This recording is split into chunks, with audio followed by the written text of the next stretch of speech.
तमसो मा ज्योतिर्गमय मृत्युर्मा अमृतं गमय।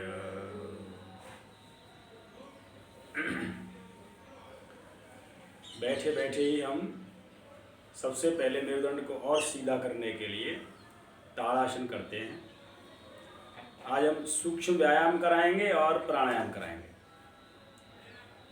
इस तरह से आप अपने कंधों को कानों से स्पर्श कराते हुए मेरुदंड को ऊपर की ओर खींचना है, संतुलित करना है। जब हाथ ऊपर को खींचें उस समय सांस अंदर भरी रहे, सांस अंदर, और बिल्कुल सीधे हाथ रखो। सोनिया बेटा सीधी करो, खींचो, लंबे हाथ करो। अभी सीधे नहीं है, सिर के ठीक ऊपर होना चाहिए आपका इंटरलॉक, सिर के ठीक ऊपर। एक बार और। ये सूक्ष्म है लेकिन बहुत लाभकारी है। इस आसन से आपका मेरुदंड बिल्कुल सीधा हो जाता है। अब थोड़े कंधों की स्ट्रेचिंग करेंगे। हाथ दोनों सिर के पीछे रहने चाहिए ताकि मेरुदंड एकदम सीधा हो जाएगा। कंधों में यदि कोई विकार है या अन्य कोई बात है तो ठीक होगा। ऐसे पीछे ले जाओ और गर्दन को सीधा रखते हुए धीरे धीरे प्रेस करेंगे करीब 5 सेकंड तक। फिर ऊपर की ओर ले जाएंगे और हथेली बदल लेंगे ऐसे 5 सेकंड। इसको 3 बार कर लेना चाहिए। यहाँ रोकना है, इस तरह से थोड़ा सा रोकना है।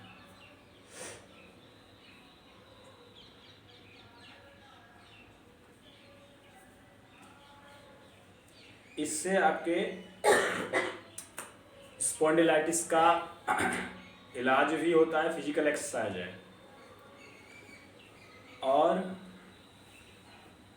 कंधों जो जाम हो जाते हैं, फ्रोजन शोल्डर डिजीज हो गई है शुरू।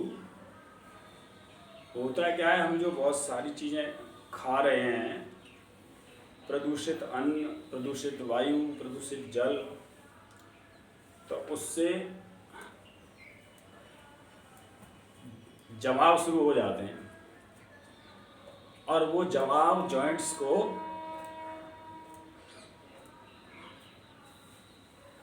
टाइट कर देते हैं, फ्लेक्सिबल नहीं रहने देते। चाहे वो गर्दन का जोड़ हो, कमर का जोड़ हो, घुटनों का जोड़ हो, कलाई हो, दर्द प्रारंभ। तो इन एक्सरसाइज के द्वारा हम जो जमे हुए मॉर्बिड मैटर हैं, हानिकारक पदार्थ, उन्हें बाहर निकालते हैं। आप कम से कम 5 बार जोर से ताली बजाओ।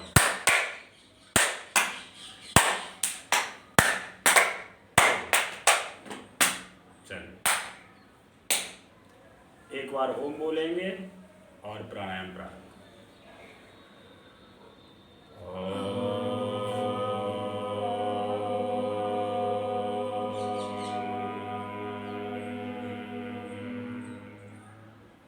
भस्त्रिका प्राणायाम। दोनों हाथ ऊपर, अंगूठा अंदर, खूब सांस भर लो। 5 बार खाली करना है जोर से।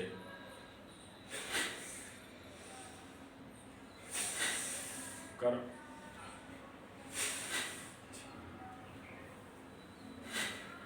ये और इसका सरल जो तरीका है वो ये है, आप सांस अंदर भर लो, खूब खाली करो,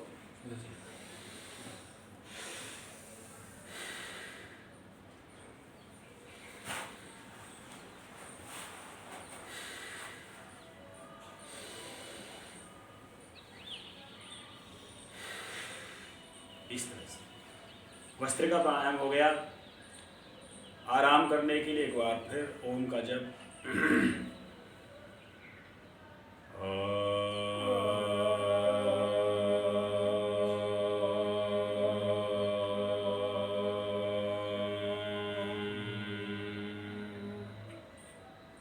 हम कपालभाति करेंगे 3 मिनट तक धीरे धीरे।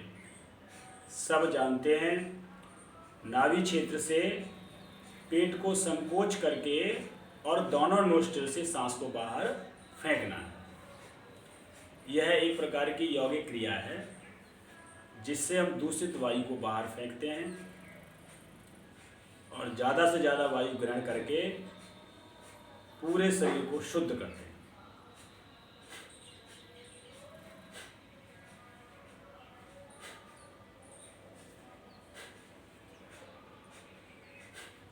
ध्यान आप या तो स्वादिष्टान चक्र में नाभि से नीचे पेड़ों पर या मूलाधार चक्र में रीढ़ की हड्डी के अंतिम सिरे पर रखेंगे। आंखें बंद होंगी, चेहरा शांत, मन प्रसन्न, आनंद का भाव।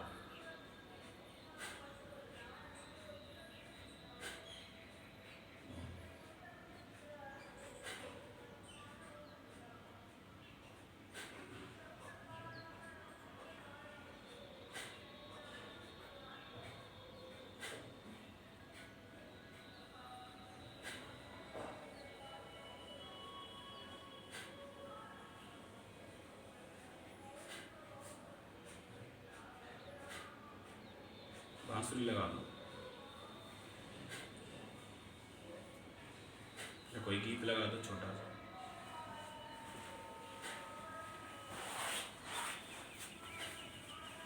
गीत लगा दो बोले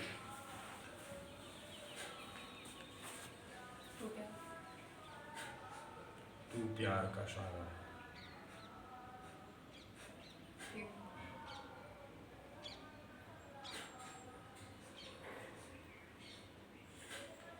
करते रहें और भजन का आनंद लेंगे। गीत है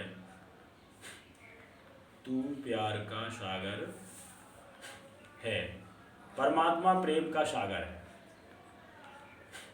सभी जीवात्माएं उसी प्रेम के सागर में स्नान करने के लिए परेशान रहती हैं।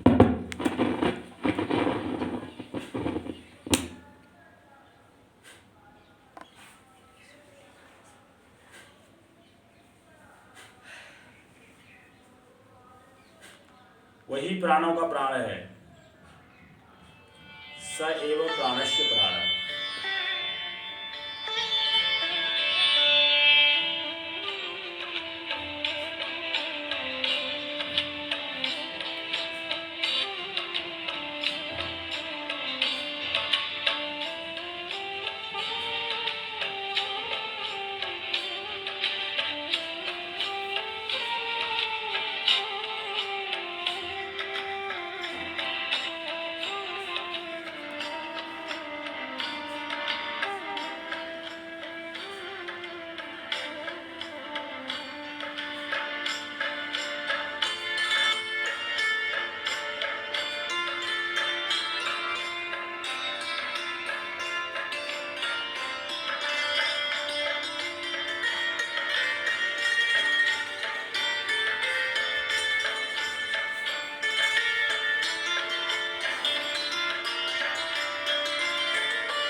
मस्त होगी बड़ा।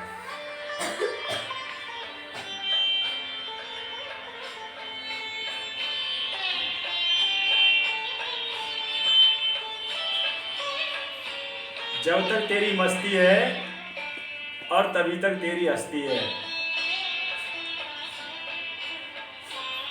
आपकी आवाज नहीं आ रही, संगीत की आवाज बहुत तेज आ रही है।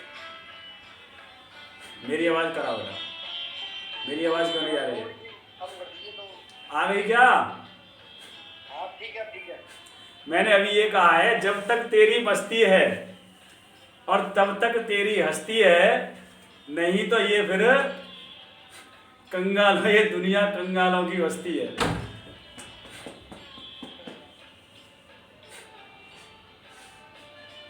और मस्ती लेने के लिए कहीं बाहर नहीं जाना, अपने भीतर जाना है।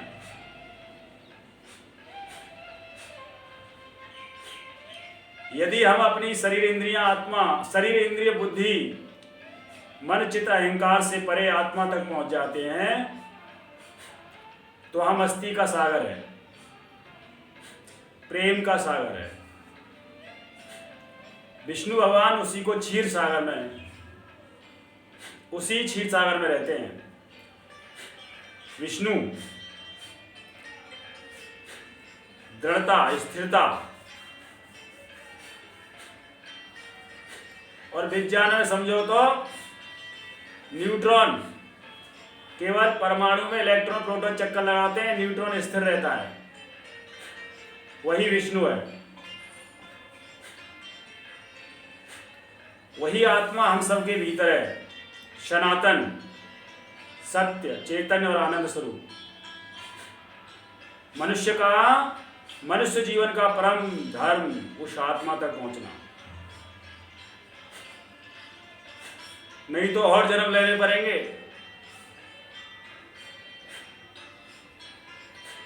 अगर ये यात्रा अधूरी रह गई तो जन्म और लेने पड़ेंगे, और अगर ज्यादा ही बिगाड़ लिया तो फिर पशु पक्षी कीट योनि में जाना पड़ेगा, जहां कोई 1 दिन के लिए, 2 दिन के लिए, कोई 10 दिन के लिए।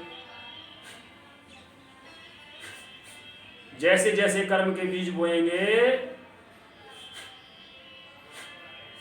वो सब काटने पड़ेंगे, क्योंकि वेद का एक बहुत प्यारा मंत्र याद आ रहा है, अवश्यमेव भोक्तव्यम कृतम कर्म शुभाशुभम। हे मनुष्य, तुझे अपने शुभ और अशुभ कर्मों का फल अवश्य भोगना पड़ेगा।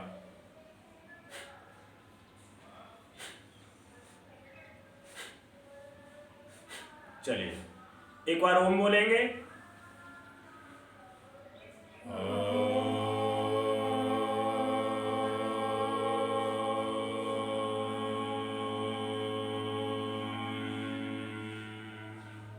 अनुलोम विलोम, दूसरा गाना लगा दो,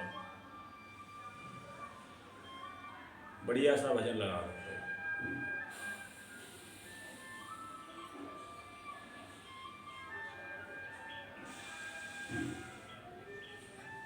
करो बेटा, सोनिया सूदी बैठ जाए, लेट के कर लो, लेट के ही हो जाता है।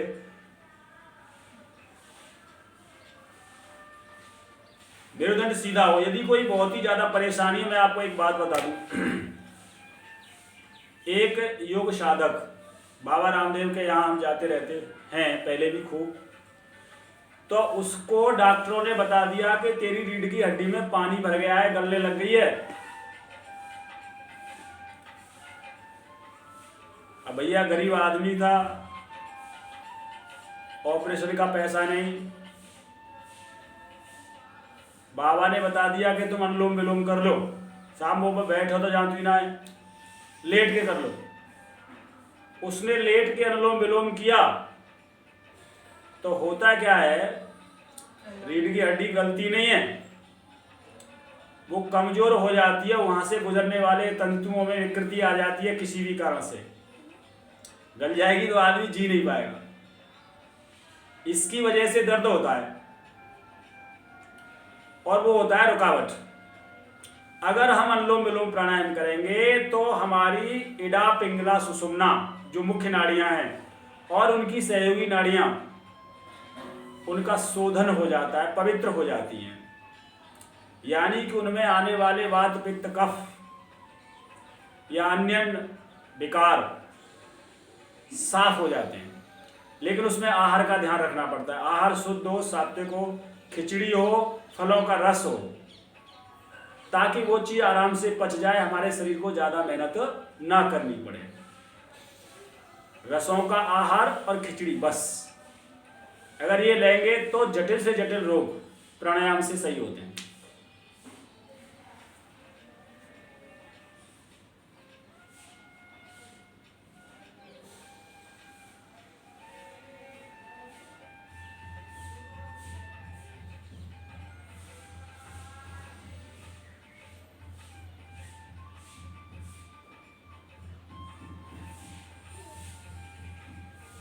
थोड़ा तेज कर दो।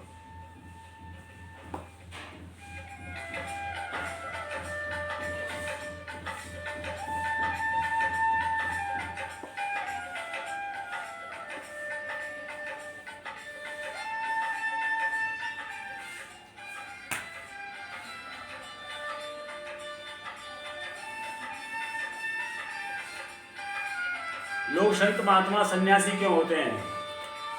जब वो बाहर के सुख से परेशान हो जाते हैं, जो अस्थिर है और सुख कम दुख ज्यादा, तो उसे छोड़ करके अंदर के आनंद की ओर, अंदर के प्रेम की ओर चले जाते हैं। तो मैं ये नहीं चाहूंगा कि हम भी ग्रस्त छोड़ के बाहर चले जाएं। हम अपने भीतर की यात्रा प्रारंभ कर दें, भीतर का आनंद लेना शुरू कर दें, क्योंकि इंद्रिय सुख अल्पकालिक है और दुख प्रदाता है। धीरे धीरे जाएंगे अंदर तो वहां की अनंत की यात्रा आपको अनंत सुख, अनंत आनंद।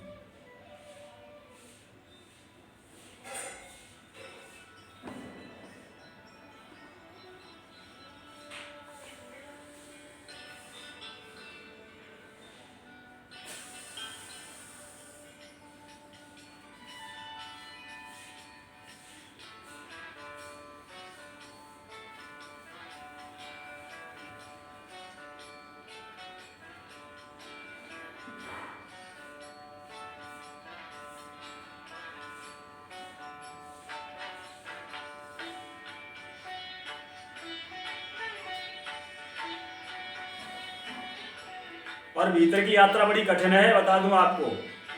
पहले हमको शरीर शुद्ध करना पड़ता है, फिर चित्त को शुद्ध करना पड़ता है, इंद्रियों को शुद्ध करना पड़ता है। जब ये शुद्ध हो जाते हैं तो मन शांत होकर के आत्मा की ओर गमन प्रारंभ कर देता है। उससे पहले नहीं करता, नहीं तो ये क्षिप्त विक्षिप्त पड़ा रहता है, पागलों जैसा व्यवहार करता रहता है। आज ये खा लो, कल वो पी लो, आज ये वस्तु ले लो, कल वो वस्तु ले लो, आज इससे मित्रता करो, परसों उससे करो, इतने ले लो प्लॉट और इतने बना लो घर, बस ऐसे ही भागता रहेगा, संतुष्टि नहीं मिलेगी। चलिए सूक्ष्म व्यायाम करते हैं थोड़ा कलाई का।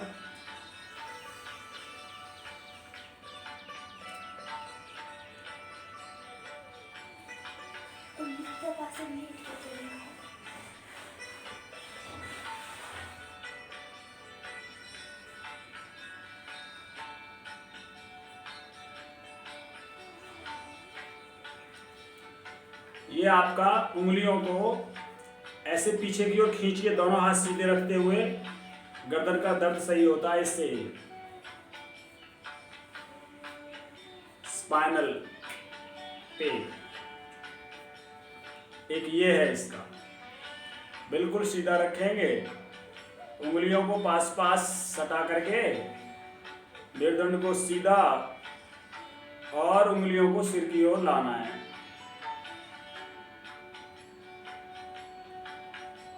ये देखिए गजब का व्यायाम। आपके हाथ शून्य हो जाते हैं, इम्बैलेंस्ड हो जाते हैं।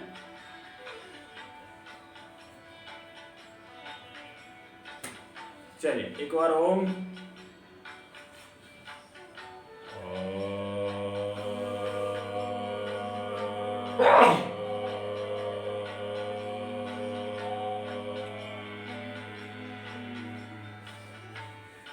उज्जाई प्राणायाम करा देते हैं।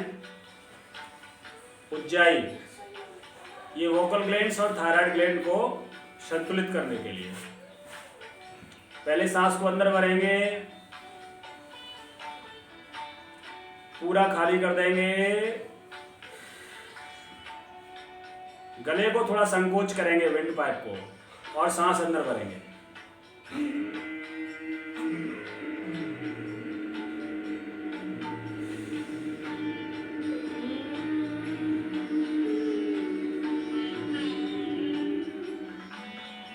अंदर भर के रोकेंगे,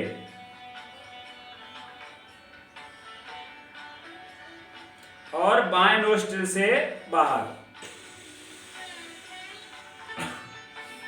2 बार और करो, करो बेटा।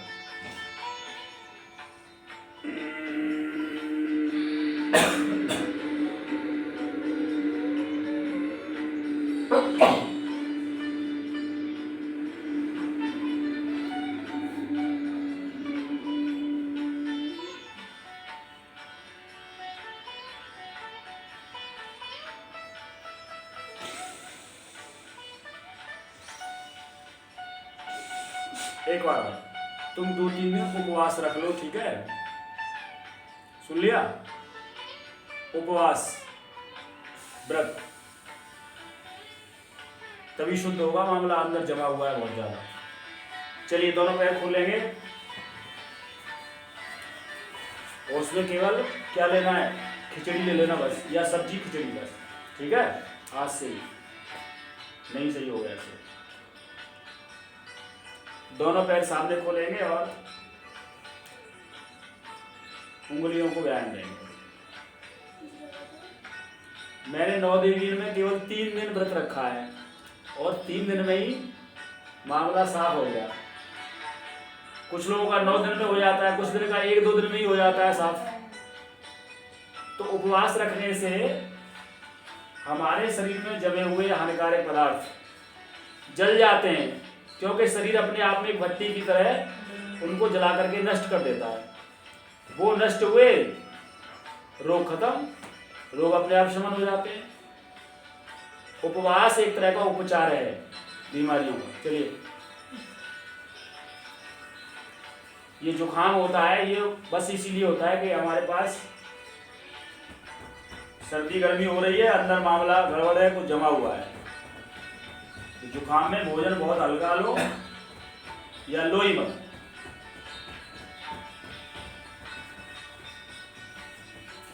चलो नट बोल्ट ढीले करो।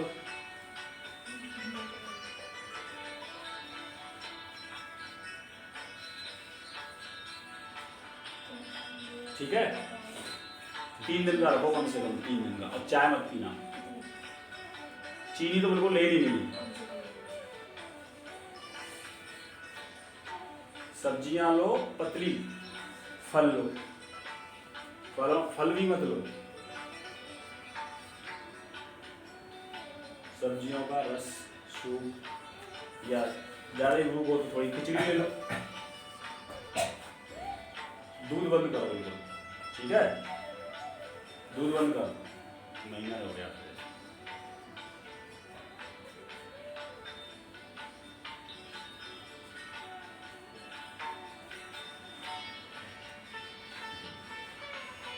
खिचड़ी उपवास कर लो 3 दिन, ठीक है? खिचड़ी में क्या है, कम चावल, मूंग की दाल और हींग से बढ़िया घी में छौंक के पतली खिचड़ी खाते रहो 2-3 बार दिन में, ठीक है? और इस तरह से सही हो जाओगे तुम।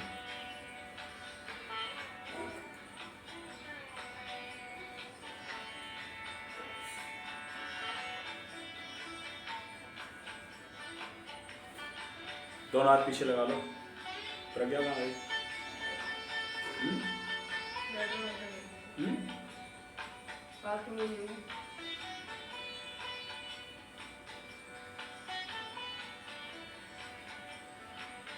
चलिए आसन लगाएंगे और अगला प्राणायाम।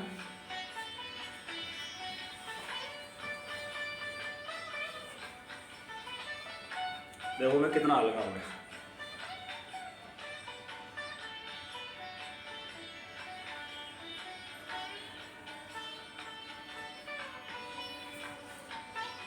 एक और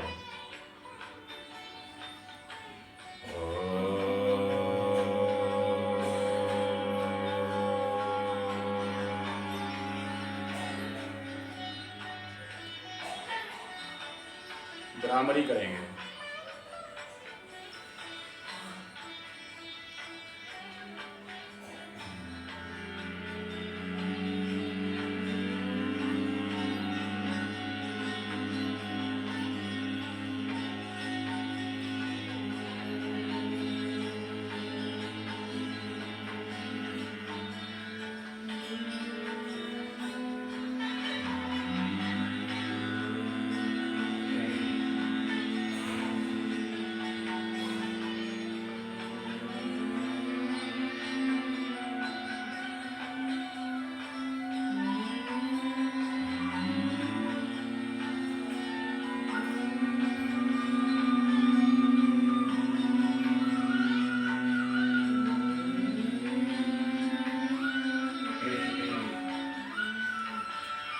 थोड़ा मेरुदंड के लिए ये स्पॉन्डिलाइटिस का इलाज है। देखो विपरीत दबाते हैं सिर को हथेली और हथेली को सिर से। भाई साहब क्षमा चाहूंगा पर एगो टाइम तो एगो है वो तो बस समापन ही कर रहे हैं हम पे क्या।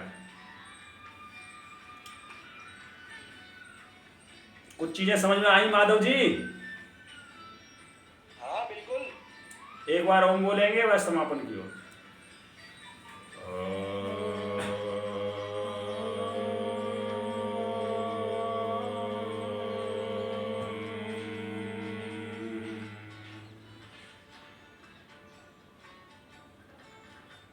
आप सबको बहुत बहुत प्रणाम।